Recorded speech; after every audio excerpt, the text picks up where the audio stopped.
Hey, hey, hey, friends. Thank you and welcome to Infertility and Me podcast. I am your host, Monique Farouk, your fertility friend, women's health advocate, infertility advocate, and all the things. Happy New Year, family. If you're listening and we haven't had an episode since since the end of 2022. So, Happy New Year to you guys. I'm so glad you're here, getting the help, the community that you need and deserve. And if it's your first time, welcome, welcome, welcome. So I don't want to waste your time and our guest time today. We have Stephen Miller, who is the host of Miles Infertility Podcast. It is a fertility podcast geared towards the advocacy of men and infertility and their struggles with fertility with their spouses and or by themselves if they are a gay couple, I should say. So thank you, Stephen, so much for coming on the show and being an advocate for men everywhere, all across the world. It's ridiculous the stats now, with everyone dealing with fertility struggles and infertility, and especially male infertility. It takes a lot to be able to come out about your struggles with that. So I definitely appreciate you for creating your show and your platform as well, and giving other men a space to just share their struggles and what they persevere through. Yeah, absolutely. And thank you for that wonderful introduction. And I'm very excited to be on here because I started following you on Instagram. And I think the one post that I vividly remember was National Infertility Awareness Week, where you Okay. had posted it was like the iPhone ringtone, but then you dropped a beat. And it Yeah. is one of, oh, that's awesome. Um, Yeah, so I love the content you put out there, and it's just what you're doing. And Appreciate yeah, you for your like we're all kind doing words. definitely doing our Doing our part. part, right? Yeah. Yeah, yes. So we're gonna start from the beginning. So how did you and the wife meet? How did that all go down? So it's an interesting story. I mean, our journey's been interesting in general, but we actually met during a 24-hour blackout. We were both at the same university, Northern Michigan, which is up in the Upper Peninsula of Michigan, so it's up on Lake Superior. And it was October, I remember, because I remember my parents were there visiting me, and most of my family is from Marquette area and stuff, and I grew up in Wisconsin. But my parents had dropped me off because like all the grocery stores were closed because there was no power and they weren't selling Mhm. anything. And ironically enough, like we were both in the same dorm hall. And I remember sitting down on the couch and sitting next to this girl, never knowing her, like never knowing that she was actually in marching band with me. But she was complaining about a headache, and I was like, "Oh, like, I got some Tylenol." So like I went and got her some Tylenol, and then we ended up talking for quite a length of time. And then we found out that she was in marching band with me, which she was a completely different section. I played trombone, she was clarinet, and I found out that she was also like I don't know if she was a president. She's a president of an organization called Friends of Jazz or something like that.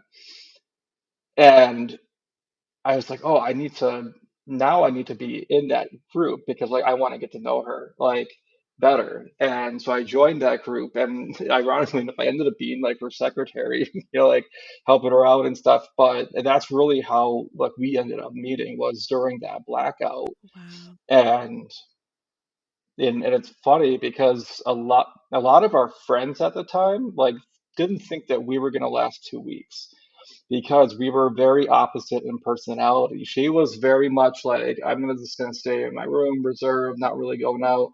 I was the social. I'm going out. I'm having fun with friends. I'm out, and but lo and behold, Hmm. like that was I think our first date was December 4th, 2004, and it was band banquet was what that was our first date, and then we've been together ever since. Wow. Wow. Well, congratulations to the longevity in hanging in Yeah, there. It's not easy to be in a long-term relationship like that, married and or just life partners, you know. So kudos to you guys. That's a huge milestone that you guys have been together quite some time, since you would have been in your mid 20s, right? At the time, early mid 20s. Yep, I would have Yeah. been probably like 20, 21, 20 years old, I would say, like 19, 20.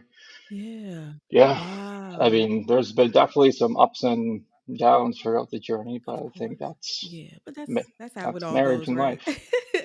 Yeah, yeah, Yeah. absolutely. Yeah. So you guys get married, and how long were you married before you all started trying to conceive? It was, I'd say it was probably about a year and a half, 2 years. I think we wanted to give ourselves like that 2 years of that time. Mhm. The other piece of it was the year before we got married, I was in grad school for psychology for experimental psych and still in Michigan, still up in the UP, and she was in Virginia teaching because a lot of times in the Midwest, especially Wisconsin, Michigan, you have to go elsewhere to gain experience and then you have to move back. Wow. So she ended up on the eastern shore of Virginia. So she lived there by herself for a year, planning a wedding. I'm in Marquette where our wedding is and trying to navigate all that.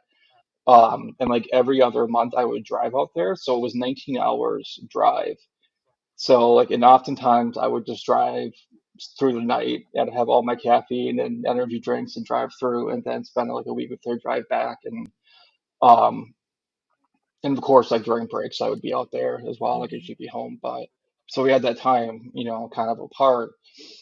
And so I graduated my master's, but then I didn't have a job. Mm. So she had the job. So after shortly, a few weeks after we got married in August, we were moving out to Virginia. Okay. And that's where I ended up at a job working with teenagers that had like mental health concerns, like a day treatment program. But the day treatment was actually embedded in a school. Oh wow. So it was a neat job, but um, but if you would have asked me like once I graduated if I would be doing this, No, no. no I'm way. like it wasn't even the forefront of my mind, and now like I've been in it for a long time Wow. and stuff. Wow. So but being in Virginia, all of our family was in Michigan and like Upper Peninsula, Michigan, Wisconsin. It was 19 Right. hours. So that was kind of a deterrent for us to try.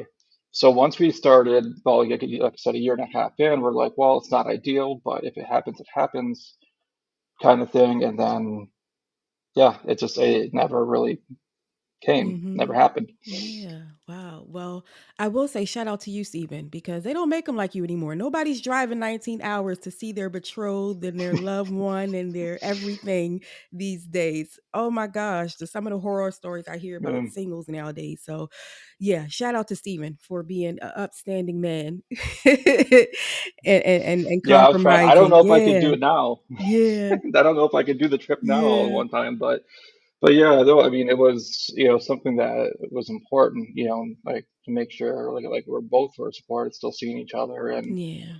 um, yeah, I'm sure that was very for difficult. I sure, had very difficult moments with being so far apart when you've been so close for so long. You know, at that point, wow. yeah, So we're gonna go back to the trying to conceive part at this moment, and mm, so you said about a year and a half in, you guys began talking about having children and starting your family and such. So were you closer to the age yep. of 30 by now, or were you about mid 20s? I would say they were probably about mid-20s, like 24 years old, 25, Okay. Okay. and stuff, and yeah, because like we started. If it happened, it happened. So like there was no birth control, no condoms, nothing. It was just trying, and it just wasn't happening. Mm, And during that time, it was like shortly after that.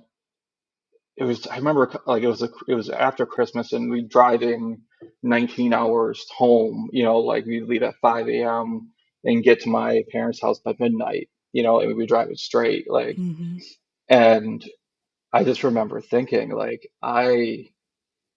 like we can't do this. Like we can't keep doing this, Yeah. like this long trip. And so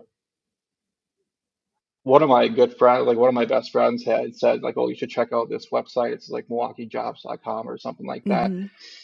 And I was like, okay, like so the day or two we got back from our trip out to Wisconsin, I started looking and like I started applying. And I asked my wife, was like, like, do you care if I apply for jobs? Because, like we need to be back home, you Mhm. know? Mhm. And she was like, no. And I'm like, "Well, but this also means that I might have to move back without you, like Mhm. until you can finish your school year and stuff." And she was fine.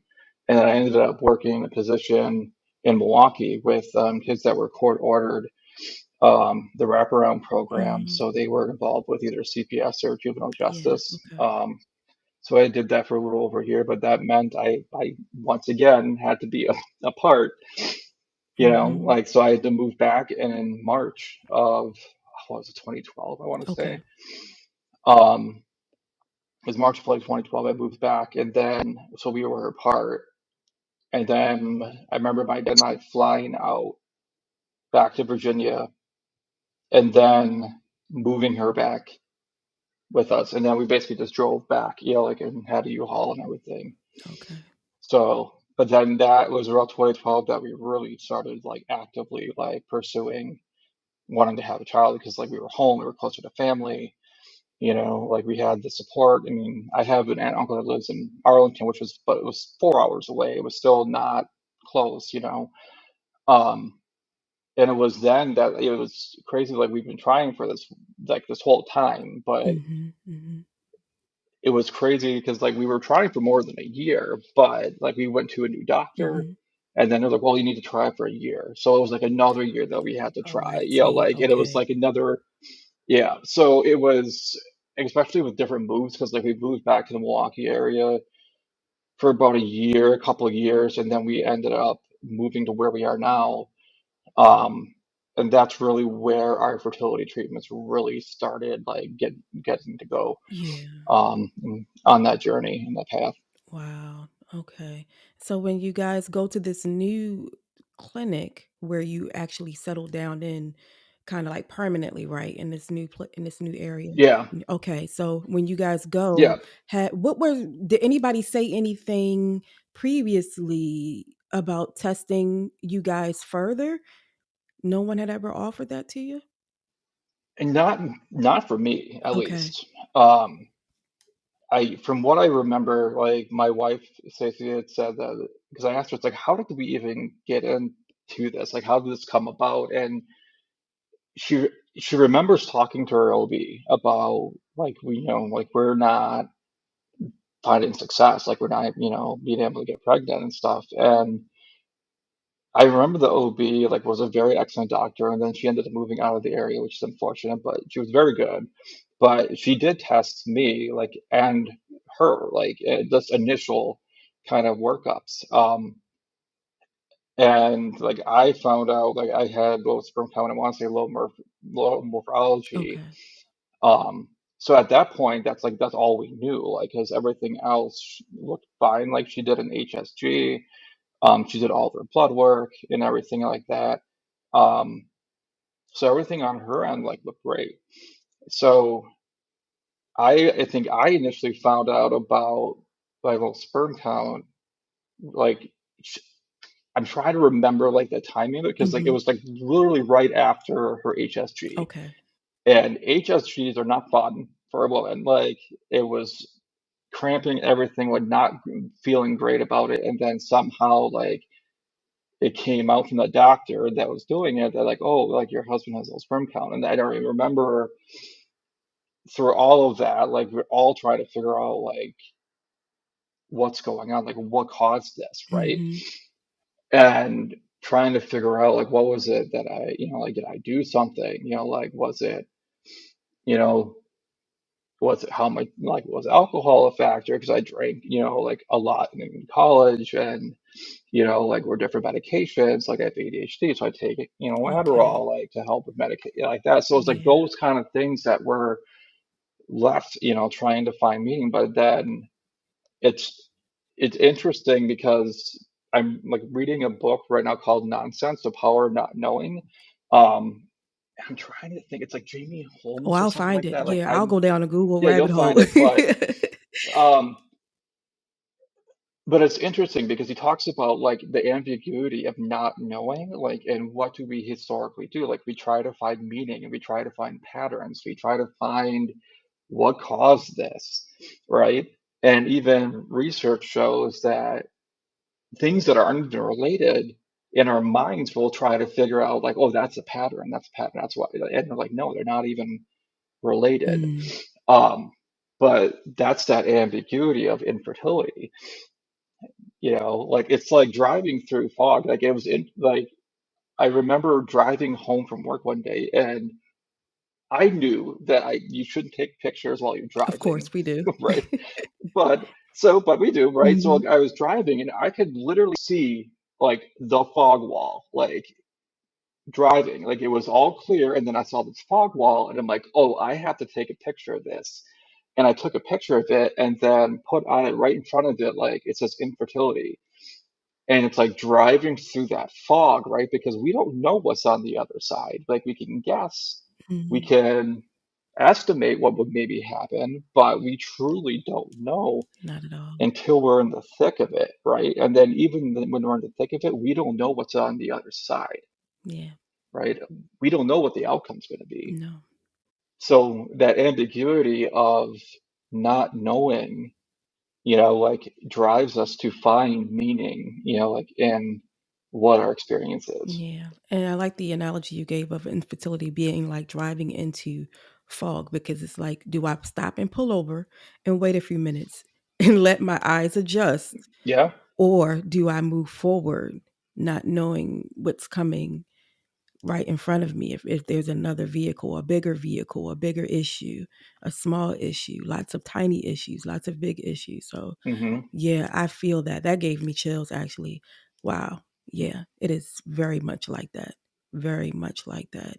Yeah. And I know at this point you're probably as a professional in what your degree path and your expertise, I'm sure you were trying to like self-assess your feelings and then also working through your ADHD. I know that is another layer to it all and the emotional effects of having to deal with fertility issues. And then everything else that you guys had going on because you're trying to get settled back home, even though it's a town it's like still trying to get settled. So there was a lot going on, I'm sure. Wow. Yeah. And I think the hardest thing was at that point, I was a case manager, a short-term case manager for crisis services. So like I was working with teenagers, young kids, I would say, like the youngest I maybe had was like 5 or 6 or Wow. something like that. But these were kids that struggle with mental health, like or had recently been hospitalized, like and you're connecting them to services and doing crisis plans and everything. So like I understood the mental health piece, like, and when I started doing like research about like what was that normal experience, like what was normal, like was it normal to,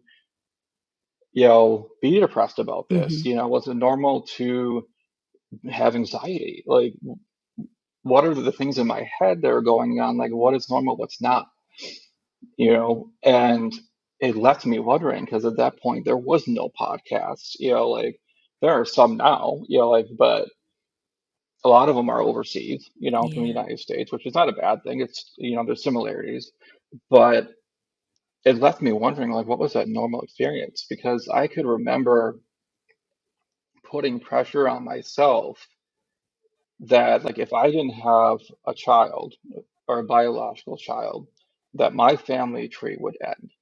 Because at that point, like I have an older sister that's about 7 years older than me. Like she was not, married at the Mhm. time, so like I was just like I would put that pressure on me, Mhm. so it was very like existential for me. It's just like trying to figure out like how do I make this work? Because like I didn't want to be the one to cause my family tree to end, you know. Yeah, yeah, especially Even with you being a though, male and all, and the right, expectation of all that too. Yeah. Yeah. I mean, my parents like did a great job of like they didn't pressure or push anything on us, like they weren't ones saying that like, oh, like, you really, should have a child, you shouldn't have a child. They were never like that, like they were just very much like let us to kind of dictate that path. But it was like I said, it was that pressure, like that, like as a man, I felt like I had to fix it, right? Yeah. So from that point on, we tried one IUI, and I just remember the doctor saying like it was most likely not going to work because like my account had dropped whatever for whatever reason. I don't know if I was like sick the month before or whatever, Right, because it takes right. 3 months to regenerate. But um, we tried it because they always say it only takes one, but I mean, unfortunately, like we were not successful with that. And at that point, they like had referred us to a fertility clinic in Madison, which was about 45 minutes from us, so it wasn't horrible. Like it was not a bad Okay. drive. So we went there, and we got further testing and stuff, and my numbers have went up a little bit, but still considered low. And they did more testing on her, so then they did their AMH, and then she found out that she had diminished ovarian reserve. Mm, So it was multi-factor, right? So it was both of yeah. us.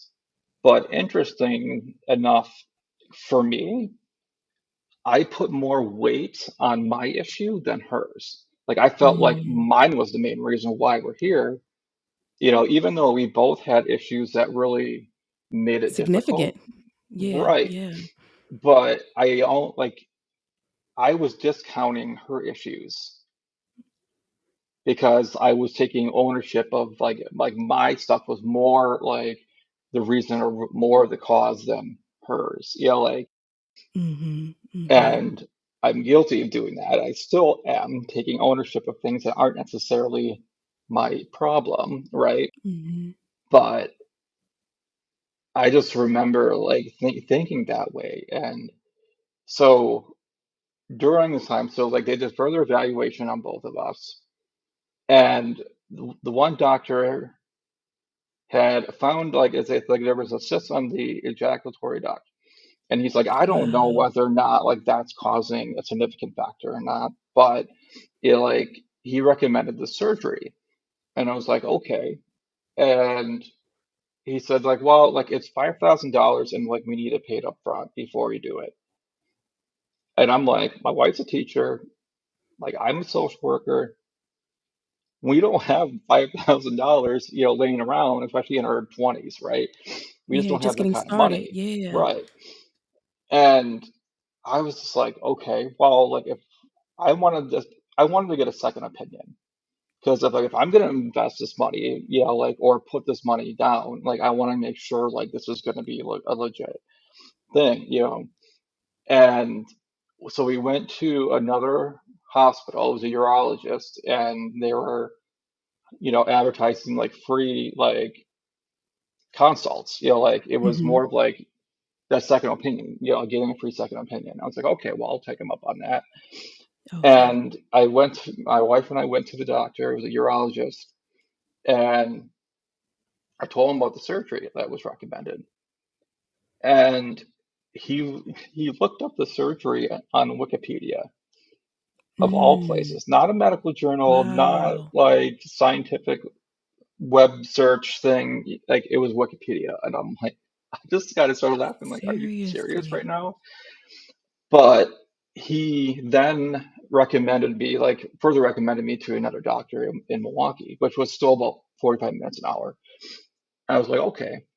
And so we went there, and the doctor was great, and it was a very good recommendation. Like he still does really great work, Dr. Sandlo at Freighter in Medical College, Wisconsin. And he's like, well, like let's be creative with this. Like we can aspirate the cyst, and then we could see whether or not that makes a difference in your count. I'm like, okay, like that sounds like a great plan to me.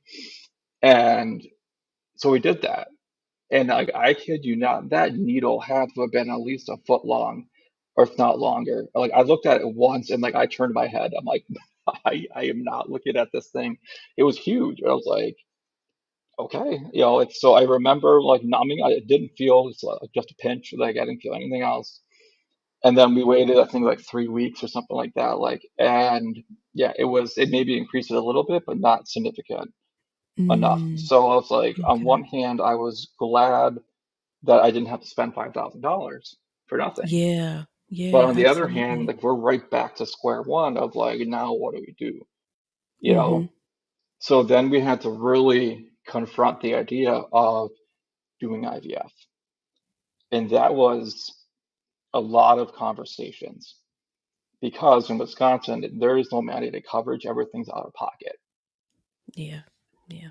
And like I said, like we didn't have that money laying around, like we didn't figure, like we trying to figure out like how can we do this? Like Mhm. this is something that we want to do. And we started actually going down like the adoption pathway. And we did all of our training, we did our home study, like we had our portfolio. And then like one night, like we were just, kind of talking and said, and I asked a question, I was like, like when we're in our 60s and 70s, are we going to regret not trying for our own biological children? And we kind of Mhm. sat on that for like a night or, a day or two, and then we kind of revisited it. And we're like, yeah, like I think we're going to regret if we don't try. So that kind of really what led us to doing IVF, but then it was also the acceptance that we couldn't pay for this ourselves. And I remember asking my parents had helped out as much as they could. And then my aunt and uncle that were in Virginia, never, like, my aunt never had her own children at all. Married Mm. like a lot later in life. Actually married her high school sweetheart and then went their separate ways. And then they met later in life and they got married. But um, both of my paternal grandparents, like both of them had passed away at that point. Mm. And ironically enough, like the exact amount of money was the exact amount of money that she inherited from my grandparents, like was the exact amount of money that we needed for IVF. So my aunt and I had the same banking, like bank credit union. So we were able Mhm. to have a shared account and she transferred like the money and like we were able to like basically essentially pay for IVF, because of that Wow. inheritance money. And so we were going to go to this clinic in Milwaukee. We were on our way, like we liked the doctor, everything was all squared away, and there was so much miscommunication amongst the staff that no one told us about like the meds. Like, so we were about to start IVF, and then we didn't have any medications, and they're like, "Oh, well, like no one told us anything." So it was really it never came to fruition, it never happened. And right around that time, like my wife's insurance changed. So like there Mm. was some fertility benefit in her previous insurance, not a lot, but it helped a little bit. And now she had none. So now we were no longer covered by this clinic. So then we had to go back to the original clinic in Madison. So like I joke Mm. and say like we're professional hoop jumpers because like we've jumped through so many hoops, Hoops. like Yeah. right. And like I remember like in one of our conversations, I'm like, we're hoop jumpers. That's what we are. That's what like, and I'm just like very upset, and it like, but me being like very sarcastic in saying the hoop jumpers. But um, we ended up back at Madison, and then the doctor, right, that we originally saw was no longer there. So it's a new doctor, and then the doctor really was very old school, did not have any bedside manner, and he looked at our numbers and he's like, I would just adopt. Like I just, like I don't think you're gonna get, be successful with IVF. But like it's just like I would give you probably about a 15% chance of getting pregnant. And I look at my wife, she's in tears, like and just devastated Absolutely. completely. And I was like, okay, so we walked out there and I'm like, we'll find somewhere else to go. And we were just like trying to figure out like what, and we're right back to square one again. Where are Yeah. we going? What are we doing? Like we have money, so at least we had that. We have that. And I remember like my wife's, one of her really good friends, Lisa, had messaged her because they were initially having some fertility struggles. They ended up conceiving naturally, thankfully. I mean, thankfully for them, you know. Yeah. Um, and they were like, well, why don't you check this place in Missouri? And I'm like, Missouri? Like, I was like, okay. And they had really good success rates, you know, like, and like she had heard a lot of good things about their staff and the doctors and stuff. And I was like, okay. So I, you know, doing what I do, like I look on Google Maps and see like Mhm. how far of a drive is this going to be? All right. And is this still going to be doable? And it was exactly, I'm not even kidding, like from our house to the clinic, it was exactly 5 hours. Wow. And most people would probably think 5 hours, like that's a deal breaker. I'm not driving that far. And Absolutely. both of us Yeah. were like, that's not bad. You know, from Yeah. perspective of I like we were understand. driving 19 hours, like 5 hours is nothing compared to like 19, you know, and we went Mhm. to it, right? Like so we went to the consult and I remember the doctor like making himself available like at 7 o'clock at night or 7:30. It was in the evening. And doctor, you know, calling us, you know, like, and we consult about like what our numbers were, what were tests that we've done, and you know, like everything we had been up to that point. And he was still positive. He's like, I think you have higher than a higher chance than 15%. And so like we would gladly, you know, take you, you know, and come down to our clinic. And so we're like, okay, so that's how we got started with that clinic. Um, and I remember it was, I want to say it was my birthday of 2017. No, it was longer before that. I just remember because like we ended up taking or hosting exchange students the whole time while we Oh, did okay. IVF. That was our distraction Really? because Interesting. like we knew that if we Okay. would consistently thought about fertility stuff all the time, we were going to drive ourselves nuts. And we were going to have breakdowns. And it was just like, nope, you know what? We have a house. You know, like at that point, we had bought in the house, like we had extra rooms. And my sister-in-law and brother-in-law had did exchange students. And we're like, and they had good experiences. And we're like, why not? You know, so like we had two exchange students from Germany and one from Norway. So there was Germany 1 year, Norway in the middle, and then Germany in the last year that we did it. And it was interesting Mhm. because each one of them got to see a part of IDF because they would go with us to the clinic because it's outside St. Louis and we would make a trip out of it.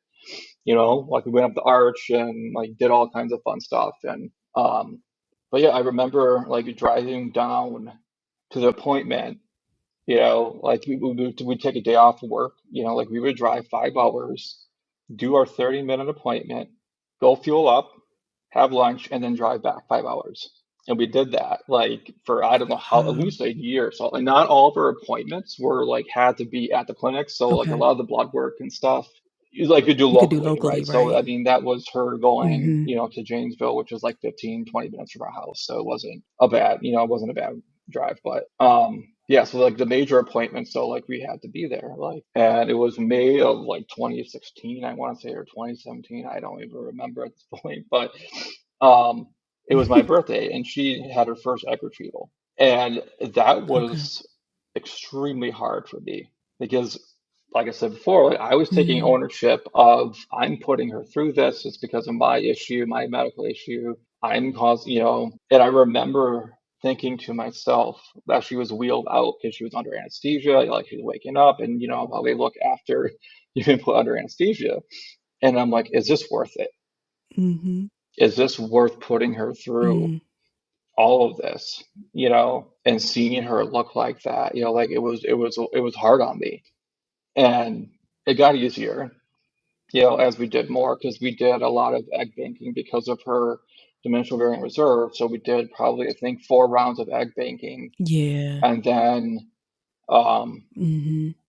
and then we fertilized. Like I don't remember how, I don't remember our counts, but I know that we had 7 embryos that made it to blast. And two of them were euploid or perfect, and then there was a couple that were like considered a little mosaic, and then some were that were like on the edge and iffy. Yeah, so I remember like the meds, the shots in the morning, the trigger shots at like 3 in the morning or 1 in the morning, setting the alarm, and Mhm. um, yeah, so like we were there for a good, I would say half year, I would say year, because then we ended up doing Mhm. a transfer. want to say like December. I want to say we ended up transferring in December or November. Um, Okay. and that one didn't work. And I still remember where I was, like when like my wife called. Like I was like literally, I can remember the intersection of where I was driving because I had went to go get fuel or something. I don't remember where I was going, but I remember the intersection. It was like in our town, and I just remember like my gut just sank. You know, like it just like she was like in tears and like it didn't work, Mm. even though like we knew like the first one doesn't always take, but it's still hard. You know, like Yeah. you hope so much that we just have to do this once, you know, like, and so just completely, both of us were completely devastated. Like, I was in a deep, dark hole. And like, I just remember not caring about anything anymore. And Mm. work Mm. was like, I don't even care about being here. I'm gonna do work. I was just skating by, like not really caring. You know, like I remember having like Mm. suicidal thoughts, you know, like, and what's my life gonna be? You know, what's it? Because it's all you know, ambiguous. And I just, Mhm. it was like the first and only time ever that like I put alcohol like in my coffee. I made like Irish coffee. And I did it once, and I'm like, I can't get into that habit. That's not a great way of coping. You know, like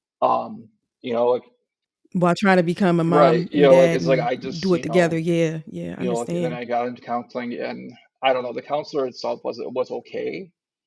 He knew somewhat of IVF because his nephew had done it, but like he really didn't really get it. You know, like the psychological side of it. Yeah. And like, and the hard thing is that there were no men in the field, whether that were in Wisconsin, right, or or anywhere near, right. And not that I would have gone and seen a woman too, like would have, you know, like, but it was also at that time before COVID, it was 45 minutes to an hour to commute to go to an appointment. And when you're trying to manage all of Yeah. your time around Yeah. IVF, that's not really going to be the first thing that you're going to think about. I'm going to go drive to Madison or Milwaukee to do an appointment for an hour appointment. And it's just like it just wasn't in the mix, you know. Yeah. The one silver lining of the pandemic is telehealth. I mean, that in itself like opens up so much for people going Game through fertility changing. treatments, Yeah. you know. And I think that if I had that, like I would have taken advantage of that for sure. And Yeah. so Absolutely. Absolutely. after a few weeks of both of us grieving, you know, we end up getting back to our clinic, and it's like, okay, what are our next steps? You know, what can we do? And so my wife was really adamant about doing the ERA test. And at this point, you know, like how much money we spent, I'm like, oh, what's another $800?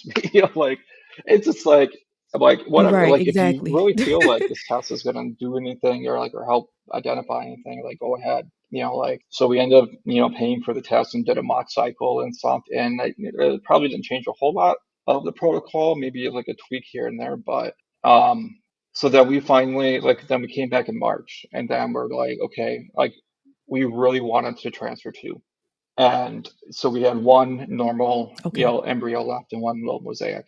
And we're like, okay, yeah, Okay. we want to transfer two. Like we don't want to know what it like what the gender. We wanted that to be a surprise. And so we transferred. And it's funny because our Norwegian exchange student never asked to do anything. And he Hmm. wanted to go to these caverns. And it was like outside of St. Louis. And we ended up going because he obviously wanted to go. So we drove out there, and he really, we went to, it was Merrimack Caverns, I think what the name was. And the whole time, my dad was tracking me on GPS. He was also like, so we didn't want to tell him about the appointment because of the last transfer.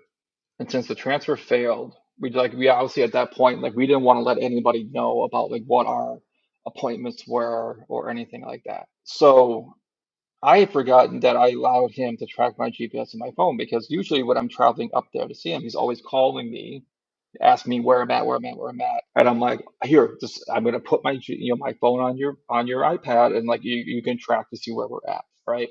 And he thought we got carjacked. And he was just like, because he's like St. Louis, I don't know, like, and it was just like, and like we were in these Yeah. caverns, and listen, we had no cell reception, we had nothing. And I get out, right, like, and I get out of the woods, right, and all of a sudden I have reception. I've got like all these missed calls. I'm like, what the hell? I'm thinking somebody died, because usually when my dad calls me randomly, like it's because somebody died, like, Of course. and I'm like, what's going on? And like I'm freaking out. So I called him, and it's like, why are you Yeah. in St. Louis? And I'm like, we had an appointment, like, and like my mom was like, he was so close to Yeah. calling the Yeah. police and stuff, and I'm like, oh my God, like, so it was a funny story, like, so like, but the Yes. caverns were like at least a couple miles, like, and they say you're not supposed to do strenuous exercise, and I Wow. was like, oh yeah, so, and then we ended up, yeah, so yeah, Yeah. we did the transfer, we Yeah. did that, came back, and then found out that we were in fact pregnant with twins, and I remember, and Wow. I know, and I Wow. remember Who'd have thinking, thought it? like, I remember Who'd have getting the thought news, it? and then, like, I was Yeah. excited, and my wife was just like sat there quietly, because it's kind of like, it's like you've been up and down, up and down, up and down, up and down with your hopes and dreams. They're like, now what do we do? Yeah. Right? It's just like, Is somebody pranking right? you? And it's It's like, so what do we do it now? feels very And we surreal. were just like, Yeah. I don't know. What do we do now? Like, yeah. So like Yeah. I It's like, just holy schedule. shit. So she asked me Okay. like, can you Yeah. schedule It just like got really the real. ultrasound appointment? I'm Yeah. like, yeah, I can do that. So I called the clinic and scheduled it and made it for time we could go. Well, Mhm. they didn't realize that we were pregnant because I forgot to tell them, because they were assuming that. So they were all excited and stuff, and like there was Oh, two right. Right. little embryos sitting there, um and we had one scare. It was like 7 weeks that she was at work, and then she just gushed blood, and we're like, it was like she thought for sure that was it. Like they're gone. Like there's no way. Like there's blood everywhere. Like, and so I met her at the doctor's office, and sure enough, the ultrasound, they're still there. And now they are 4 years old and Wow. high energy, and yeah, The time is going by entirely yeah. too So too fast, right? so Mm. after like all that, it was a Wow. good couple years when I really started reflecting back on all of it. And I started my MSW program in 2020. And I don't remember, I remember the professor Angela Willits, so she's phenomenal. Like she's just been supporting me in all of this. And I don't know if it was a presentation she gave, but somehow she said, a lot of people go into their program thinking they know what they want to do. And a lot of times they end up Mhm. changing to something different. And I'm like, what would I change to? Like I was still mental health, and I was like, I'm still going to do that. But I'm like, what would I change to? And it got me thinking. And then I started even thinking like further about it. I was like, what can I do with this? What can I do? Because I had read research that Mhm. showed like a lot of times if you make meaning out of your situation, whatever, it helps you cope with the infertility. And that was especially true for men. I was like, okay, let me try Mhm. this. And I just Mhm. started writing, like what could I do? And there was so many ideas that were just coming out, like that were like what research could I do? Like could I do a nonprofit? Could I do, and I just started coming out. So I had a class called Human Behavior and Environment. And I've always gotten in the habit of looking at the index, especially if you have a textbook, if infertility is in there, if it's talked about. And I looked at it and I was like, oh, there's infertility. And like there was a case study about a couple going through IVF, what IVF was, like what were some of the, like how difficult that is for some people. And then I'm like, okay, week 7, like I'm gonna be all about this. Like this is gonna be awesome. Never touched it, never talked about it. And I just remember like kind of flipping out of like, why? Why are we not talking about this? Why is this not brought up? And that is what got me like fueled Mhm. for like, Mhm. yeah, so like why are we not talking about this? Really There's fired 7 up, million right? people Yeah. plus, right, that deal with infertility and the mental health piece of it, but yet we're not talking about it. So I'm like, that I question, I'm like, if we're not talking about it, how are future clinicians or mental health providers, how are they supposed to know how to support somebody going through infertility? So that's where that Yeah. advocacy effort started coming to like to begin, was through that. So I just started emailing podcasts because I'm like, what better way to get information about there is a podcast, right? And professors use podcast episodes for assignments. I'm Mm-hmm. like twofold. One, it's easy. You can listen to a podcast, it's accessible. And two, it could be an assignment, right? And so I just started Mm-hmm. emailing Mm-hmm. podcasts, like social work ones. I'm like, we should be talking about this in social work because not only is there like there is a lack of mental health providers, especially for men, because there's only about maybe five of us in the entire nation, in the entire Exactly. country, but it's bringing that awareness. So not only do we have all that, but we have also racial equity issues with fertility treatments as well, and if social work really is Yeah. truly about like Yeah. people that are oppressed and racial equity and all of that, then we Social. should be having these conversations about Yeah. access to treatment. So I literally, like I said, just started emailing podcasts and saying like, hey, this is a topic that we should be talking about. And I remember getting it was like my first response was from Greg Wright, the NASW, and he did like NSW or Social Work Talks podcast. Mm-hmm. And I just kind of kept at it. I'm like, you should Okay. really have this. This is really an important topic, like it affects a lot of people, like, and kept at it. And I went to the American Society of Reproductive Medicine conference in October of 21, I want to say, whenever it was in Baltimore. And I remember being in the airport, because I was flying back, and I thought I had to sell him. Like, I was like, I'm going to have to sell it again, and I was prepared, but he's like, no, like, we'd like to have you as a guest on Right. podcasts. I'm like, Yeah. oh, that's awesome, and then I Wonderful. started emailing more and more, right? And so I've been on like about 5 or 6 podcasts for like social work, and just highlighting like why social work should be a part of this and this conversation. And then it was like Yeah. June or May of last year that I was just like, okay, I've been on a number of podcasts. What would I have wanted when I was going through it? And that's what really kind of transpired. The podcast I have now is really about highlighting the male experience, Yeah. of what that was like, for them, and it was, I also wanted to highlight various stories because my story and like my wife's and I's story of our journey of her is a lot different than some others, so I wanted to get different avenues, different perspectives, different, I mean, just Yeah. where at least, an episode could maybe resonate with somebody that listened to it, to let them know like, hey, they're not alone in this. Like, what is a normal reaction? What were some of those things that other men have done?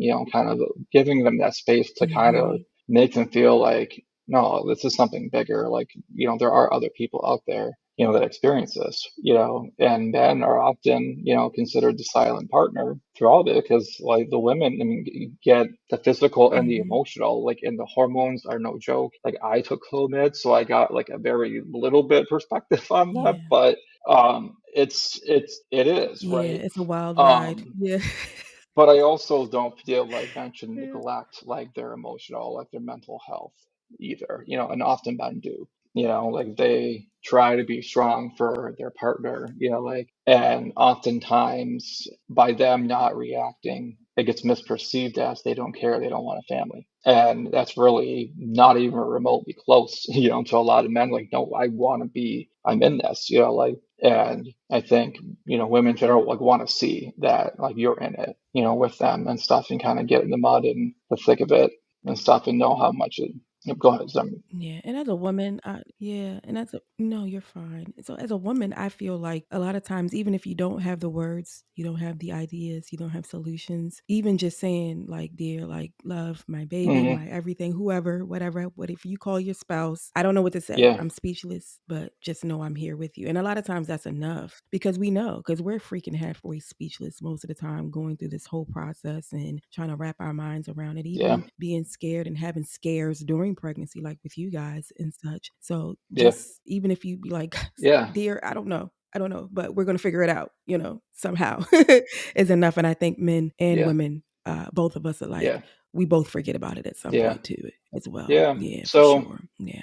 Wow. What a ride. But I love you guys' advocacy, especially you and in the field that you work in. I would have never put two and two together. So I think you're doing exactly what the universe yeah, has partially. I know you have yeah, other goals and things to yeah, do. and I really So want that's amazing. That's it wonderful. is. I know people. It's a very lofty goal, but would love to change the narrative of getting pregnant is really easy to getting pregnant. It's not always easy. If you think about sex ed, they teach you you could have sex once, get pregnant. That's all they tell you. Right.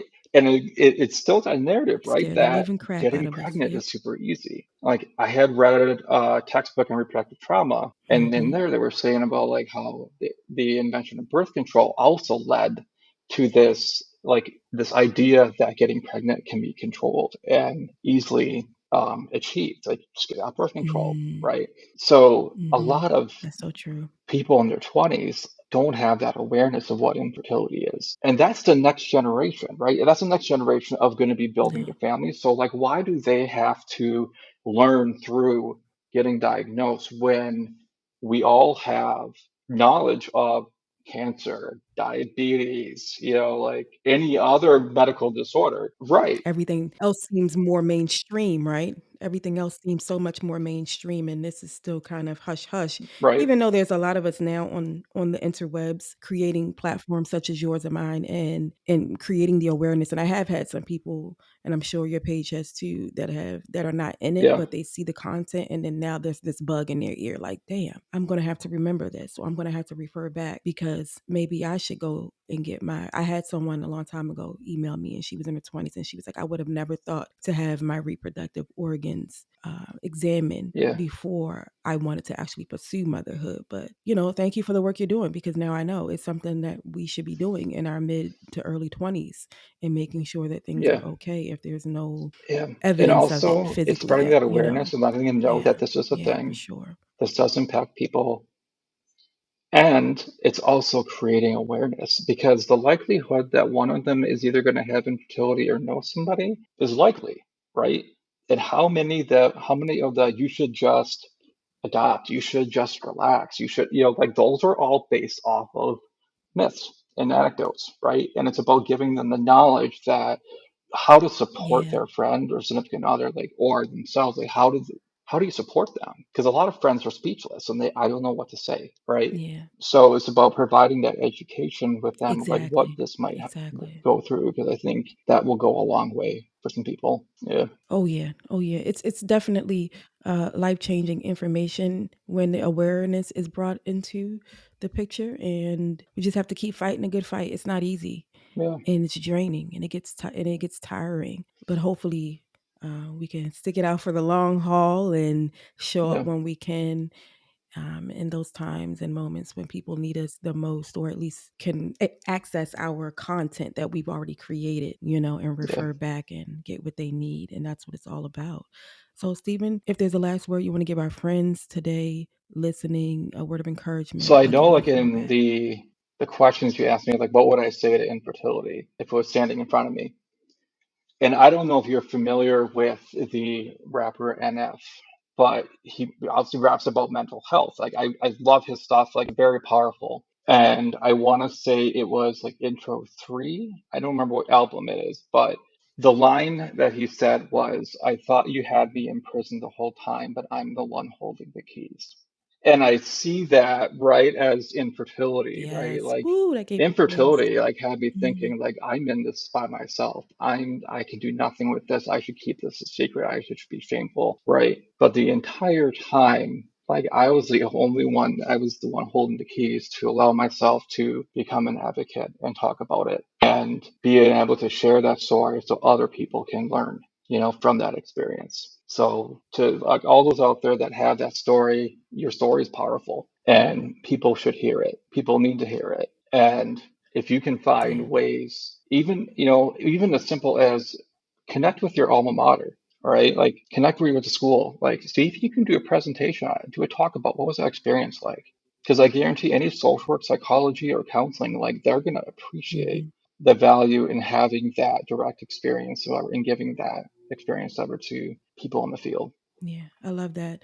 And I love that how you preach bringing awareness to people who would normally have this sort of a conversation instead of already going to a community Yeah. that's well aware of its existence. So I appreciate that. the reminder, because I think we forget too that there's a lot of people who need to know who may not ever go through it themselves, but they should just be aware of it and just in case they have to support someone, like you said earlier. So I love that you kept reiterating that throughout this episode of spreading awareness to communities and places where people would normally be talking about it and just putting that bug in their ear because it is so prevalent nowadays. So, And so where can we yeah, I'm find you on primarily socials, on Instagram. I Stephen? do Give have a us your Twitter, handles. but it's Twitter is Miles underscore podcast. The Instagram is SJ Miller 2024. And then there's the Miles podcast. I'm not sure what the handle is about that one. So I kind of flip between the two of them. I do have a Facebook page. I mean, if you just look Miles podcast and fertility, you should be able to find it. I also wanted to just add one last thing. So last semester I did a independent study on fertility counseling and reproductive trauma. And part of that study, I have to do a project, right? So I decided I'm going to do a presentation. That's what I've been doing this whole time. But Ebony Freeman is also an MSW Okay. student at Baylor. And her and I connected on LinkedIn. I want to say it was LinkedIn. And she is doing like some good work with mental health in the Black community. So her and I are doing a joint presentation. It's going to be on Zoom. It's March 9th at 6:30 Eastern time, or no, 6:30 Central time. Sorry, 6:30 Central. And we're calling it a tale of two stories because we both struggle with infertility, but our stories are so different, right? And highlighting the experience of Right, right. her, like her experience, as a Black woman. Um, so Mhm, I would mhm, definitely mhm, mhm. keep an eye out for that because I think it would be going to be a great presentation. I think for both of us. Yeah, yeah, Yeah, yeah, yes, absolutely. And make sure you tag me too, because so that I can share it on the Instagram page as well. And then I will have of course all of your information in the show details so that they can follow you and also keep up with when that takes place. That's going to be really important this year. It'll be segueing right yeah, before into National Infertility Awareness Week. So that's perfect timing. And getting the extra support that we all need during these trying times in the absolutely. state of our country and everything else in life that we have to deal with, right? So, Stephen, again, my friend, I am so deeply appreciative of you coming on the show today and sharing your truth and further spreading awareness in and outside of the community. And I thank you and I appreciate you giving us your time today. Yeah, no problem. I loved being on here, and you keep creating the good stuff because, like I said, I absolutely love your content, and you're doing some good stuff too as well. Thank you, my friend. And thank you, friends, for tuning in to another episode of Infertility and Me podcast. You guys know where to find me, Infertility and Me podcast on social media, YouTube, specifically Instagram and YouTube, and on all the streaming platforms. So make sure you guys are following and staying up to date with the show as we have more friends coming on sharing their stories. And if you ever like to share yours, do not hesitate to tap the show details and connect with me through email and or the social handles. I am here for you guys. You do not have to do this alone. Peace and blessings.